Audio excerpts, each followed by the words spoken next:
deep within the ancient walls of Vienna, where centuries of whispers echo through gilded halls, lies a vault. Not just any vault, but one that held the glittering secrets of an empire that once stretched across a continent. The Habsburgs, a family name whispered with awe and envy, knew how to make a statement. And their statements were often carved from the purest diamonds, the deepest emeralds, and the most luminous pearls. These were not just pretty trinkets. These were silent witnesses to coronations, betrayals, lavish balls, and quiet despairs. They were symbols, treasures, and sometimes even curses. Get ready to peel back the layers of history, one shimmering stone at a time, and discover the true, often untold stories behind the 9 most extravagant jewels that ever graced a Habsburg treasury. Each gem has a past, a personality, and a secret or two it has been holding on to for centuries. Number 9. The Imperial Diadem of Empress Louise. It was the ultimate reconciliation gift, or perhaps a golden cage in disguise. The year was 1810, and Napoleon Bonaparte, the Emperor of the French, stood at the zenith of his power. He sought legitimacy, an heir and a connection to the ancient royal houses of Europe. His gaze fell upon Marie-Louise, the eldest daughter of Emperor Francis, the First of Austria, a Habsburg by birth. This alliance, forged not from love but from strategic necessity, required a symbol. It required jewels. Napoleon commissioned a Perrier, a magnificent set of matching jewels for his new bride. It was a statement of power, an assertion of wealth, and a grand welcome for the Austrian Archduchess into the French imperial court. The diadem was the crowning glory of this Perrier. The diadem itself was a shimmering masterpiece of diamonds and emeralds. It was designed to perfectly complement a necklace, earrings, and a bracelet. The craftsmanship was exquisite, a testament to the finest Parisian jewelers of the era. The House of Naita, they were the official jewelers to Napoleon, known for their opulent designs. The diadem featured a cascade of brilliant cut diamonds arranged in delicate scrolling motifs. Nestled among these sparkling white stones were 32 deep green emeralds perfectly matched in color and clarity. These emeralds were capuchon cut, meaning they were polished into smooth, rounded shapes, rather than faceted, giving them a soft, glowing intensity. The total weight of the diamonds alone was staggering, adding up to several hundred carat. The emeralds, sourced from the finest mines, added a vibrant splash of color, a striking contrast to the brilliance of the diamond. The diadem was flexible, designed to fit comfortably on the head, allowing its wearer to move with grace, even with such a substantial weight of precious stones. It gleamed under the chandeliers of the Tuileries Palace, catching every ray of light, turning Marie-Louise into a radiant vision on her wedding day. Marie-Louise wore this spectacular diadem at her civil wedding to Napoleon on April 1, 1810, at the Grand Gallery of the Louvre. The grand ceremony was followed by a religious service at the Salon Carré. Her dress was made of silver, lame, an embroidered fabric woven with metallic threads, and she was adorned with the entire emerald and diamond parure. The jewels represented an astronomical sum, a clear display of Napoleon's new imperial status and his desire to impress the old European monarchies. This diadem was meant to bind her to the French Empire, to make her one of them despite her Habsburg heritage. Yet the fate of the diadem and Marie-Louise herself would prove to be intertwined with the dramatic downfall of Napoleon's reign. After Napoleon's defeat and exile, Marie-Louise returned to her family in Austria in 1814. She did not return empty-handed. She brought with her many of her personal possessions, including the magnificent parure. The diadem and its accompanying pieces remained in the Habsburg imperial treasury in Vienna. They were kept safe, a silent reminder of a turbulent period in European history, a period when empires rose and fell and alliances shifted like the tides. The original emeralds in the diadem, however, did not remain. In a twist of fate, around 1950, a descendant of the Habsburgs decided to sell the original emeralds. The emeralds were replaced with turquoise stones, a rather puzzling choice, given the diadem's original splendor and value.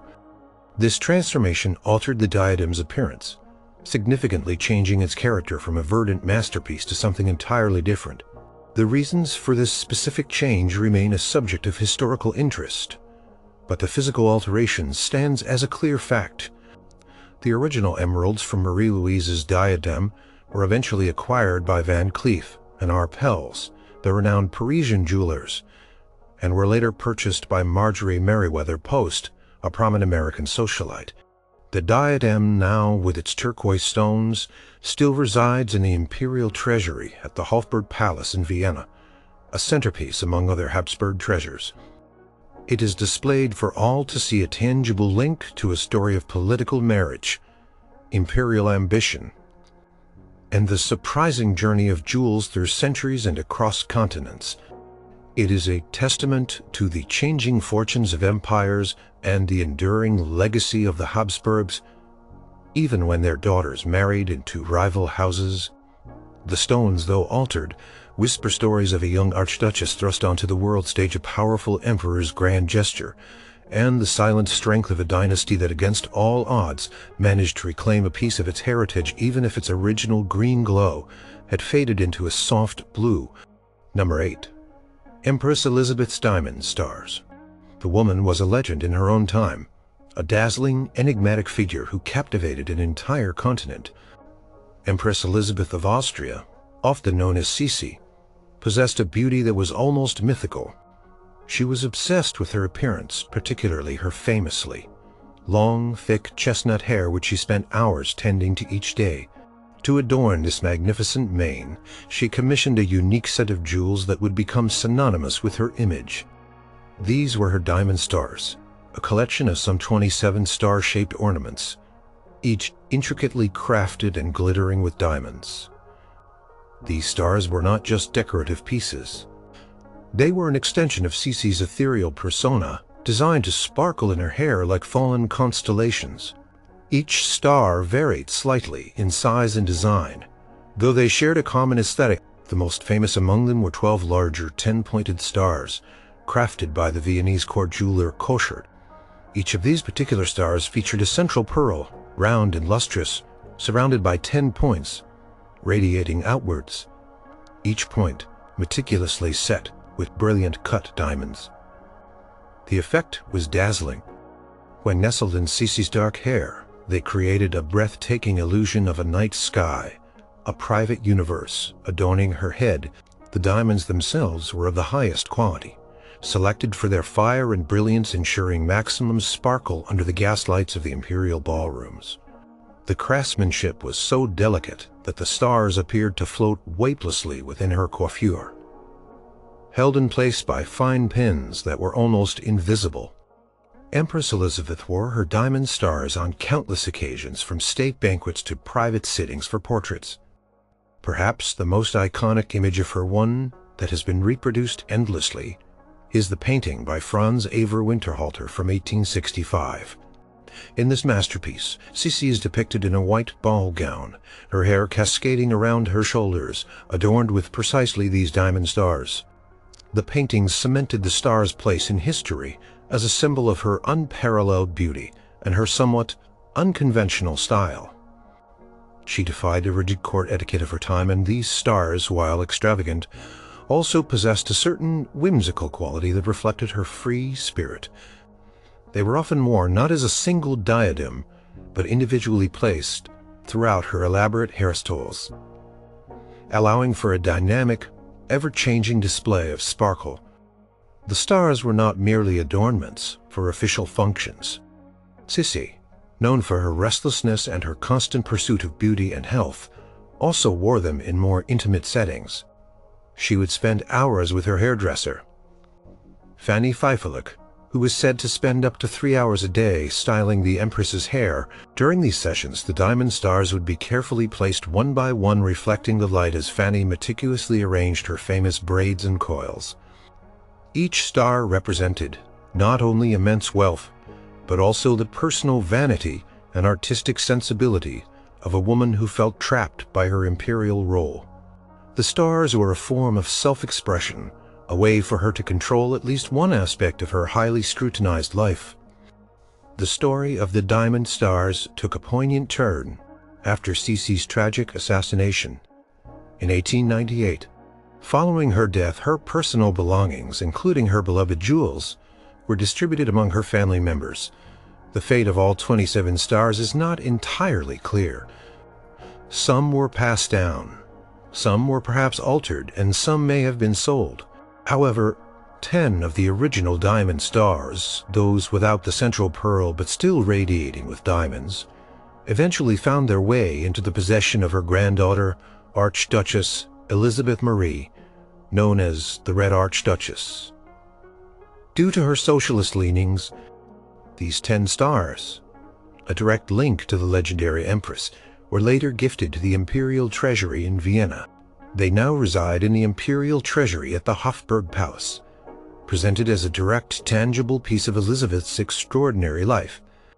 Seeing these stars today nestled in their display cases provides a powerful connection to the Empress. They are not merely cold objects of historical interest. They carry the whisper of her vanity, her restlessness, her tragic beauty. They are silent witnesses to the balls she attended, to portraits she posed for, and the endless hours she spent perfecting her image.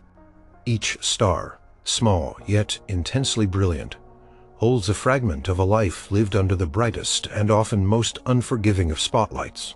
They continue to captivate visitors, much as Sisi herself captivated the world, shining brightly even after a century has passed since her last appearance.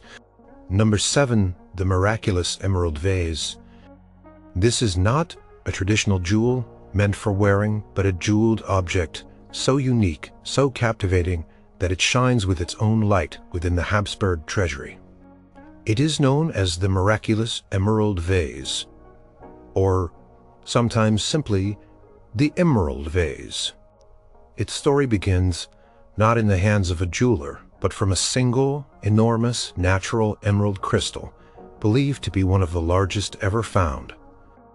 This raw material came from the legendary emerald mines of Muzo in Colombia, a source that yielded stones of unparalleled size and color for centuries.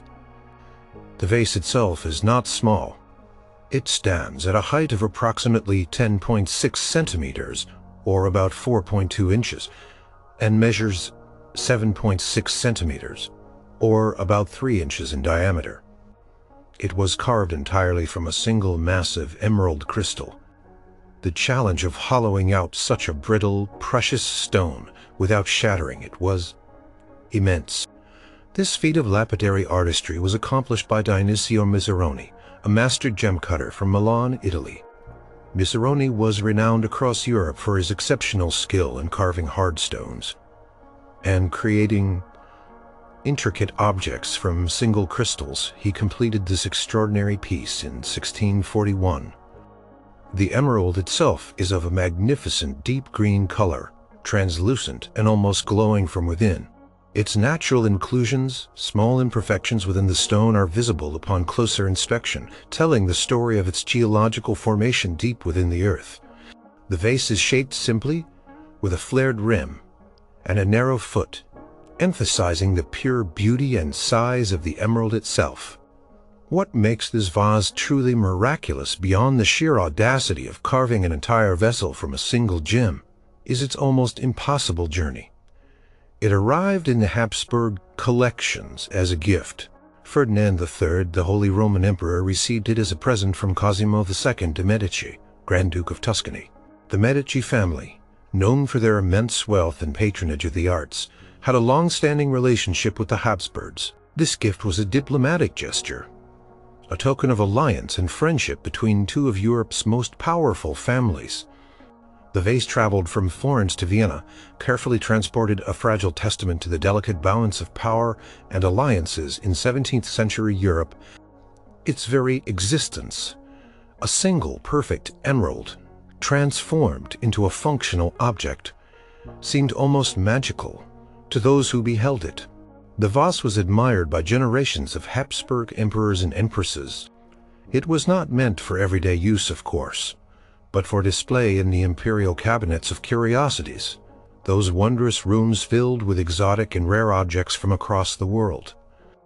These cabinets were reflections of the monarch's wealth, their scientific curiosity, and their power to acquire the most extraordinary items. The emerald vase would have sat among other marvels: intricate automata, exotic shells, rare minerals, and ancient artifact. It was a talking point, a marvel discussed among visiting dignitaries and curious scholars. Its deep green hue, almost glowing in the dim light of the treasure chambers, must have seemed otherworldly. Over the centuries, the emerald vase remained a cherished possession of the Habsburgs. It survived wars, political upheavals, and the shifting fortunes of the dynasty. It was moved, protected, and revered as an object of immense beauty and rarity. Its enduring presence in the treasury is a testament to its intrinsic value and the awe it inspired. Today, the miraculous emerald vase is one of the most celebrated objects in the imperial treasury at the Hofburg Palace in Vienna. It is housed in a specially lit display case, allowing its profound green color and remarkable craftsmanship to be fully appreciated. Visitors often stand for long moments before it, captivated by its unique story and its almost impossible beauty. It stands as a silent sentinel, a green jewel that speaks not of crowns or scepters, but of the raw power of nature, the unparalleled skill of human hands, and the enduring allure of the truly extraordinary. Number 6. The Habsburg Emerald. Imagine holding in your hand a gem that feels like liquid history, a stone so pure and vibrant it seems to pulse with its own light. That is the experience of encountering the Habsburg Emerald. This is not a jewel set into a crown or a necklace, but a magnificent loose gemstone, a single, monumental emerald that has captivated collectors and emperors for centuries. Its sheer size and exceptional quality place it among the world's most significant emeralds. The Habsburg Emerald is a natural wonder, an emerald of an astonishing 171.90 carats. Its cut is octagonal, a classic step cut that allows the light to travel through the stone, highlighting its extraordinary depth of color and clarity. The color is a vivid, intense green, often described as velvet green or chrome green, a hue that is the hallmark of the finest emeralds. This particular emerald is exceptionally clear, with very few inclusions for a stone of its size, a rarity that further enhances its value and beauty. Its exact origin is debated, but many gemologists believe it came from the legendary emerald mines of Colombia, possibly from Muzo or Chiver, which produced some of the world's most beautiful and largest emeralds. These mines were known for their rich, deep green crystals, highly prized by European royalty and aristocrats for centuries. The emerald first appeared in the historical records of Europe in the 17th century. It entered the Habsburg collection as part of the dowry of Isabella, Clara Eugenia, Infanta of Spain, and daughter of King Philip II. She brought it with her when she married Archduke Albert VII of Austria, a cousin and son of Emperor Maximilian II, in 1599. The marriage solidified the ties between the Spanish and Austrian branches of the Habsburg dynasty, and this emerald was a glittering testament to their shared lineage and immense wealth. It was not immediately set into a piece of jewelry. Instead, it was often kept as a loose stone, a prized possession that could be admired for its intrinsic beauty and rarity. This was a common practice among royal families who viewed large, perfect gemstones as portable wealth and symbols of power. For generations, the Habsburg Emerald remained an integral part of the imperial treasury in Vienna. It was seen by various emperors and empresses from the time of its arrival to the twilight of the empire. It was an object of quiet fascination, a silent observer of the changing fortunes of one of Europe's most powerful dynasties. Its raw beauty transcended mere fashion trends or political statements. It simply existed as a magnificent piece of nature's artistry, refined by skilled cutters. It was admired in the famous Schatzkammer, the imperial treasury, alongside other priceless artifacts and jewels. Its presence there spoke volumes about the Habsburgs' enduring passion for collecting and their appreciation for the finest natural treasures. The emerald story took a new turn in the 20th century after the collapse of the Austro-Hungarian Empire. Like many imperial treasures, it eventually left the direct possession of the former ruling family. In 1923, it was acquired by the renowned jewelry house of Cartier. Cartier recognized the stone's exceptional quality and historic provenance. They decided to incorporate it into a new design, giving it a fresh life for a new era. Cartier set the magnificent Habsburg emerald as the centerpiece of a diamond necklace, a design that showcased its stunning green color against the brilliance of countless smaller diamonds. This transformation from a loose historical gem to a wearable masterpiece brought the emerald into a more public spotlight. In 2011, the Habsburg emerald made headlines again when it was put up for auction by Christie's in New York. Its sale attracted worldwide attention, reaching a staggering price of $20.5 million, a record at the time for an emerald at auction. The emerald's journey from the depths of a Colombian mine to the hands of Spanish royalty, then to the Austrian emperors, and finally to a private collection through a modern auction, is a testament to its enduring allure. It remains one of the most famous and valuable emeralds in the world, a truly extraordinary jewel with a rich and storied past that continues to sparkle brightly in the annals of gemological history. Its life story is one of natural wonder, imperial legacy, and timeless beauty. Number 5. The Florentine Diamond. The Florentine diamond is a jewel cloaked in mystery, its brilliance matched only by the intrigue surrounding its very existence. It was a giant lemon-yellow diamond weighing a massive 137.27 carats. Its cut was highly unusual, a double rose cut with 9 sides and 126 facets. This complex faceting gave it a unique sparkle, different from the more common brilliant or step cut. The diamond possessed a faint yellowish tint, often described as light lemon or cognac yellow, a color that added to its distinctive character. It was celebrated not just for its size, but for its almost mythical provenance and its journey through some of Europe's most powerful hands. The diamond's earliest history is shrouded in legend.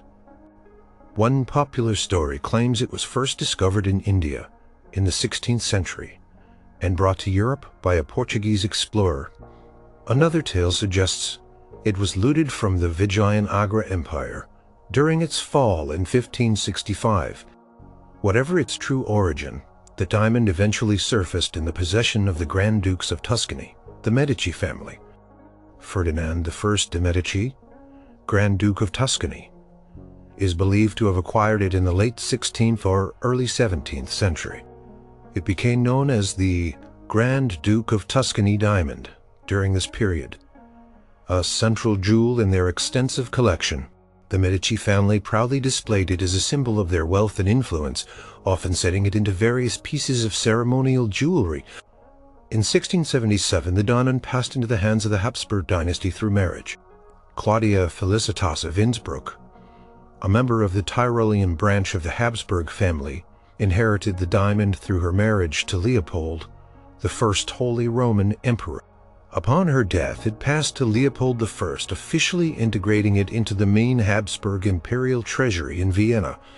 From that point on, it became known as the Florentine diamond, acknowledging its previous home in Florence.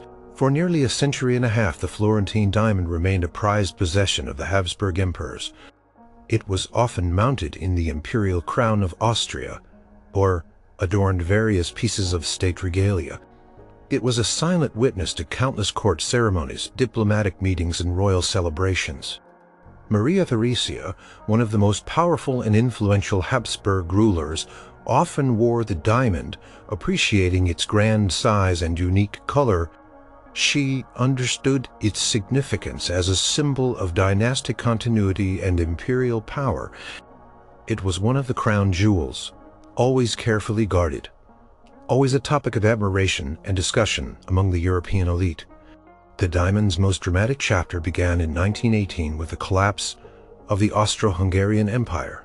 At the end of World War I, the Habsburg monarchy fell and their vast treasury faced an uncertain future. The Florentine diamond, along with other valuable imperial possessions, was carefully packed away as the imperial family went into exile. Karl I, the last emperor, took the diamond with him when he left Austria. It was believed to have been among the personal treasures that accompanied the exiled imperial family to Switzerland, and later to Madeira. This marked the beginning of its mysterious journey.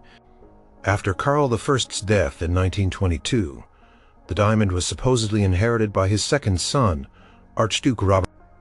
However, the precise fate of the Florentine diamond after this point remains a compelling mystery. It disappeared from public view. Some reports claimed it was stolen or sold by members of the exiled Habsburg family during the turbulent interwar period, perhaps to fund their new lives or to prevent its confiscation. There were rumors of it being recut into smaller stones to obscure its identity, or that it was sold to a private collector who wished to remain anonymous. No verifiable evidence of its existence or sale has ever emerged. Despite extensive searches by historians and gemologists, the Florentine diamond has never resurfaced. It is considered one of the most famous lost diamonds in history, a magnificent gem that vanished without a trace. Its story serves as a stark reminder that even the most enduring symbols of power can be swallowed by the shifting tides of history. It remains a ghost in the annals of imperial jewels, a legendary diamond whose brilliance now exists only in paintings, photographs, and the whispered tales of its magnificent and ultimately tragic. Number 4. The collar and badge of the Order of the Golden Fleece. This is not just one jewel, but an entire constellation of them, forming the most prestigious and exclusive chivalric order of the Habsburg monarchy. The Order of the Golden Fleece, founded in 1430 by Philip the Good, Duke of Burgundy, was meant to embody the ideals of chivalry and to bind the European nobility to the Duke's power. When the Habsburgs inherited Burgundy in the late 15th century, through marriage, they inherited the Grand Mastership of the order, and it became synonymous with their imperial power and status. The most extravagant display of the order's regalia was the Grand Collar, adorned with its pendant badge. The Grand Collar of the Order of the Golden Fleece is a heavy, ornate chain, typically worn only on the most significant state occasions, such as coronations, imperial weddings, or solemn religious ceremonies. The collar is composed of alternating links of flint stones with flames of fire and double steels often depicted as intertwined or linked.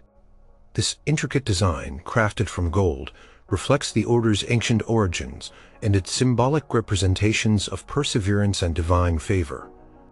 Suspended from the central link of the collar is the order's famous badge, the Golden Fleece itself, a golden ram hanging from a knot of ribbons.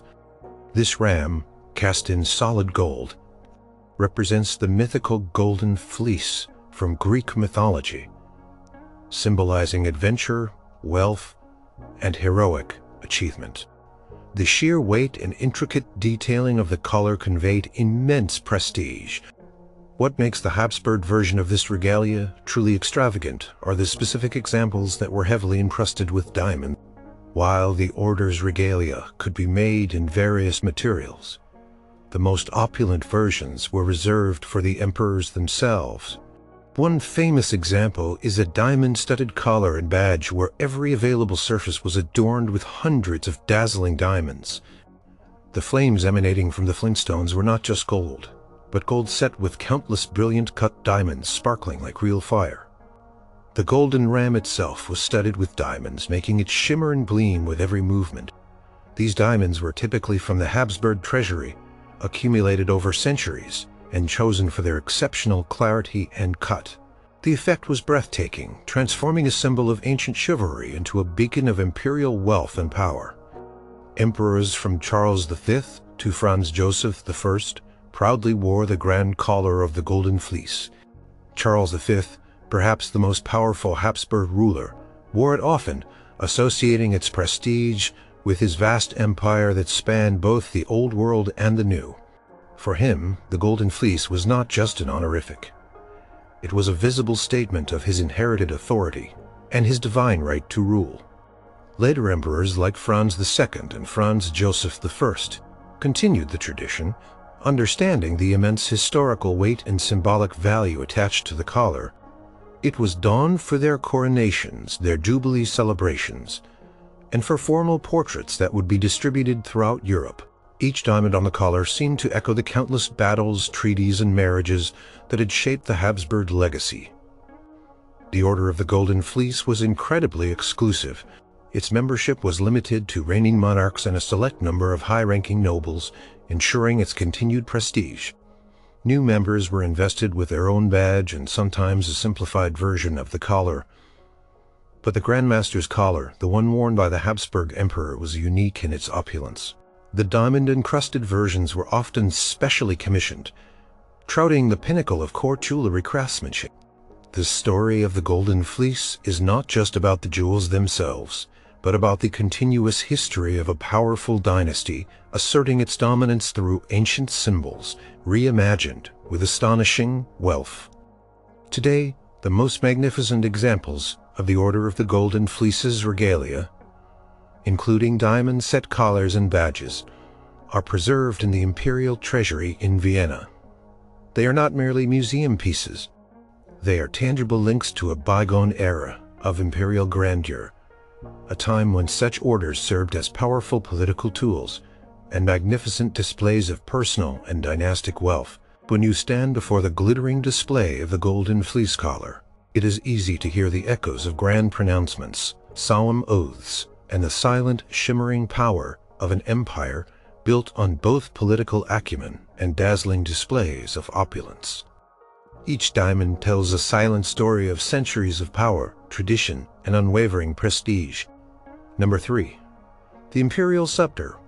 Every empire, every ruler needs a symbol of their authority, something tangible to represent the weight of their command. For the Holy Roman Emperors, and later the Austrian emperors of the Habsburg line, that symbol was the imperial scepter. This was not merely a staff, it was a jeweled masterpiece, an object crafted to inspire awe and respect, gleaming with the power it represented. Its history is deeply intertwined with the very idea of imperial rule in Europe. The imperial scepter is a long, slender rod, approximately 92 centimeters or 36 inches in length. It is fashioned from gold, but not just any gold. The shaft is intricately decorated with delicate enameling and pearls, arranged in patterns that speak of divine order and imperial majesty. The enameling depicts various scenes and symbols, though many of these details have been refined or altered over centuries. What truly sets the scepter apart is its finial, the crowning element at its top. This is where the true extravagance of the jewels comes into play. The finial is shaped like a fleur-de-lis, a stylized lily that symbolizes royalty and purity. Within the petals of this fleur-de-lis and around its base are set an astonishing array of precious stones. These include large, sparkling diamonds, deep red rubies, and bright blue sapphires. Each gem is carefully chosen for its color and brilliance, and meticulously set in gold prongs that allow light to penetrate and illuminate them from within. The overall effect is one of unparalleled richness, a concentrated burst of light and color at the very top of the imperial staff. The scepter, along with the orb and crown, formed the core of the imperial regalia, the symbols used in the coronation ceremonies of the Holy Roman Emperors. While its exact date of creation is debated, it is generally believed to have been made in the early 15th century, specifically around 1420. It was crafted in Germany, possibly in Prague or Nuremberg, centers of exceptional goldsmithing at the time. It was commissioned for the coronation of Sigismund of Luxembourg as Holy Roman Emperor. From Sigismund onwards, almost every Holy Roman Emperor was crowned with his scepter, or at least held it as part of the ceremony, until the dissolution of the empire. In 1806, when the Habsburgs inherited the imperial title, and with it, the regalia, the scepter became a central piece of their dynastic treasures. For centuries, The scepter witnessed the coronations of powerful figures like Frederick III, Charles V, and Ferdinand II. Each emperor held its jeweled weight, feeling the history of centuries of rule in their grasp. It was a tangible link to a long line of predecessors, a symbol of continuity and divine right. The scepter traveled with the other imperial regalia to various coronation cities from Frankfurt to Regensburg, always under heavy guard.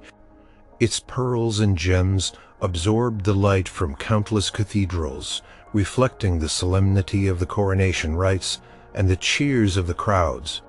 When Franz II, the last Holy Roman Emperor, dissolved the Holy Roman Empire in 1806, he transferred the imperial regalia to Vienna, declaring them part of the Austrian Empire's treasury. He became Franz I of Austria, and the scepter, though no longer for the Holy Roman Empire, now symbolized the new Austrian imperial power. The scepter remained a powerful symbol, even after the original empire it represented ceased to exist. It was displayed with reverence in the imperial treasury, a testament to the Habsburgs' long and storied history as Europe's preeminent imperial dynasty. It was a visible reminder of their power, their lineage, and their claim to a heritage stretching back 1,000 years. Its gems, though silent, spoke volumes about the shifting maps of Europe, the rise and fall of empires, and the enduring power of symbolic objects. Today, the imperial scepter is one of the most prominent exhibits in the imperial treasury at the Hofburg Palace in Vienna. It is displayed alongside the imperial crown, an orb, a trinity of objects that evoke the grandeur of a bygone era. Visitors can stand before it and observe the intricate details of its craftsmanship, the sparkle of its diamonds, rubies, and sapphires, and the subtle gleam of its pearls. It stands upright in its display case, a relic of immense power and history, still holding an aura of imperial majesty, its jeweled head catching the light, forever poised, as if awaiting the hand of an emperor. Number 2. The imperial orb. Alongside the imperial crown and scepter, the imperial orb stands as a paramount symbol of sovereign power and divine authority. For centuries, this jeweled globe, representing the world under Christian rule, was clutched by Holy Roman emperors during their coronations. It was a weighty declaration, not just of earthly dominion, but of a divinely sanctioned mandate to govern. The imperial orb is a sphere of solid gold, meticulously crafted and richly adorned. It measures approximately 21 centimeters, or 8.3 inches in diameter. Unlike a simple globe, it is embellished with precious stones and intricate filigree work. The orb is crowned with a cross, itself heavily jeweled, signifying the emperor's role as God's representative on earth. The surface of the orb is divided by bands of pearls and gold filigree, representing the continents and the unity of the world under imperial authority. These bands are studded with dozens of precious gems, large cabochon-cut sapphires symbolizing truth and heavenly grace, deep red rubies signifying power and passion, and vibrant emeralds representing hope and fertility. Between these bands, the golden surface is often engraved or set with smaller diamonds, catching and reflecting light in a dazzling display. The sheer number of gems combined with the weight of the gold made the orb a truly spectacular object, designed to impress and to convey an undeniable sense of authority. The creation of the imperial orb dates back to the early 15th century, specifically around the year 1400. Like the imperial scepter, it was likely crafted for the coronation of Emperor Sigismund. Its design reflects the prevailing artistic styles and theological concepts of the late medieval period, emphasizing both worldly power and spiritual legitimacy. The orb was part of the set of imperial regalia that traveled with the Holy Roman emperors, often stored in the imperial castle in Nuremberg for centuries. It was brought out only for coronations and other exceptionally solemn state occasions. Imagine the procession through ancient city streets, the crowds hushed as the newly crowned emperor. Perhaps Charles V or Ferdinand III carried this jeweled world in one hand, the scepter in the other.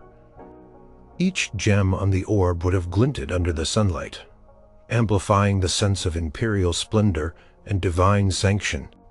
When the Habsburg dynasty cemented its hold on the Holy Roman Imperial title, the imperial orb became one of their most cherished possessions. It was a tangible link to 1,000 years of European history, a symbol of a lineage that claimed descent from Charlemagne himself. It was a silent witness to the endless negotiations, wars, and alliances that defined the Habsburg quest for dominance. Maria Theresia, though never crowned Holy Roman Empress, in her own right, carefully preserved the orb and the rest of the regalia, understanding their immense dynastic importance. Her son Joseph II, a reforming emperor, still had to hold the orb during his coronation, acknowledging the ancient traditions even as he sought to modernize the empire. In 1806, when Franz II dissolved the Holy Roman Empire in response to Napoleon's advancements, he carefully transported the imperial regalia, including the orb, to Vienna. These objects, no longer serving the Holy Roman Empire, were now central to the newly formed Austrian Empire. The orb became a symbol of the continuing imperial power of the Habsburgs in their new capacity, even as the political landscape shifted dramatically around them. It was protected with the utmost care, a relic of an older, grander era, yet still relevant to the new one. Today, the imperial orb is proudly displayed in the imperial treasury at the Hofburg Palace in Vienna, alongside the other regalia. It is presented in a controlled environment, its gold gleaming softly, its pearls and gems shimmering even in the subdued lighting. Visitors often find themselves drawn to its perfect spherical shape and the dazzling array of jewels that adorn its surface. It stands as a testament to the enduring power of symbols, a reminder of a time when monarchs believed they held the world in their hands, literally, and adorned it with the finest treasures the earth could provide.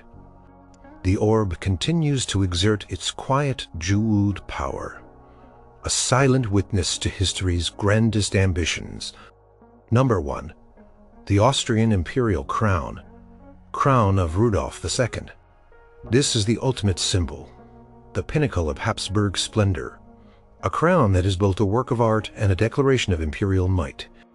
The Austrian imperial crown, often referred to as the Crown of Rudolf II, is not merely a collection of jewels. It is a meticulously crafted historical narrative told in gold, diamonds, rubies, sapphires, emeralds, and pearls. It was not originally intended as the imperial crown of Austria, but rather as the private crown of Holy Roman Emperor Rudolf II. Its unique design and extraordinary beauty set it apart from all other regalia. Emperor Rudolf II, a passionate patron of the arts and sciences, commissioned this crown in 1602. He was a complex figure, more interested in alchemy, astronomy, and collecting than in the day-to-day affairs of governing his vast domains. He wanted a crown that would reflect his deep understanding of history, his fascination with the cosmos, and his immense personal wealth. He entrusted the creation to Jan Vermeyen, a renowned goldsmith. From Prague, then the imperial capital, Vermeyen, working with the finest materials and an almost boundless budget, created a masterpiece that far surpassed the traditional coronation regalia. The crown of Rudolf II is comprised of 3 main parts: the circlet, the high arch, and the mitre. Each section is a marvel of craftsmanship and symbolism. The circlet forms the base, a wide band adorned with 8 large diamonds, 8 single pearls, and a stunning array of colored gemstones, including rubies and emeralds. These stones are set in intricate golden rosettes and floral motifs interspersed with pearls. The choice of 8 diamonds is significant, referencing the 8 points of the compass, or perhaps the 8 beatitudes. The diamonds chosen were table-cut, a popular cut of the era which maximized their flat surface and fire. Each gem is chosen for its size and brilliance, creating a continuous band of glittering light. From the circlet rises the high arch stretching across the top of the crown. This single magnificent arch is set with 8 spectacular diamonds representing the emperor's power over the 8 parts of his dominion. At the very apex of this arch sits a large yellowish-green diamond known as the Habsburg diamond, or the Rudolph II diamond, weighing about 23 carats. This central diamond is a focal point, drawing the eye upwards, shimmering with a unique glow. The arch itself is exquisitely enameled with birds and floral motifs, adding bursts of vibrant color against the gold and diamonds. Within the arch sits the most distinctive feature of the crown, the mitre. This is not a fabric mitre, but one fashioned entirely from gold and enamel divided into 4 sections. Each section depicts a significant event from the life of Rudolph II as Holy Roman Emperor, rendered in vibrant enamels. These detailed enamel panels include Rudolph's coronation, his triumphant ride into Prague, his victory over the Turks, and his allegorical depiction as a just ruler. These are miniature paintings, rich in detail and color, a personal narrative woven into the very structure of the crown. The mitre is also adorned with clusters of precious stones, including sapphires, emeralds, and rubies, carefully placed to enhance the enamel scenes. The upper edge of the mitre is trimmed with a border of pearls, adding a soft, luminous contrast to the brilliance of the other gems. Upon the dissolution of the Holy Roman Empire in 1806, when Emperor Franz II of the Holy Roman Empire transformed into Emperor Franz I of Austria, this crown, originally a personal imperial crown, was declared the official imperial crown of the newly formed Austrian Empire. It was not used for coronations in the same way as the Holy Roman imperial crown, but it became the central symbol of the Austrian Empire's sovereignty and the enduring legacy of the Habsburgs. It resided in the imperial treasury in Vienna, a permanent testament to the dynasty's power and continuity. The crown witnessed the quiet passage of time in the treasury, surviving wars and the eventual collapse of the Austro-Hungarian Empire in 1918. It remained in Vienna, protected as a national treasure. It stands as a testament to the extraordinary artistic skill of its creators and the immense wealth of the Habsburgs. The detailed enamels tell a story of imperial ambition, while the dazzling array of diamonds, rubies, sapphires, emeralds, and pearls speak of a dynasty that mastered the art of power and luxury. Today, the Austrian imperial crown, the crown of Rudolph II, is the centerpiece of the imperial treasury at the Hofburg Palace in Vienna. It rests in a specially designed display case, surrounded by its lesser counterparts, the imperial orb and scepter, all bathed in soft light that makes its jewels sparkle.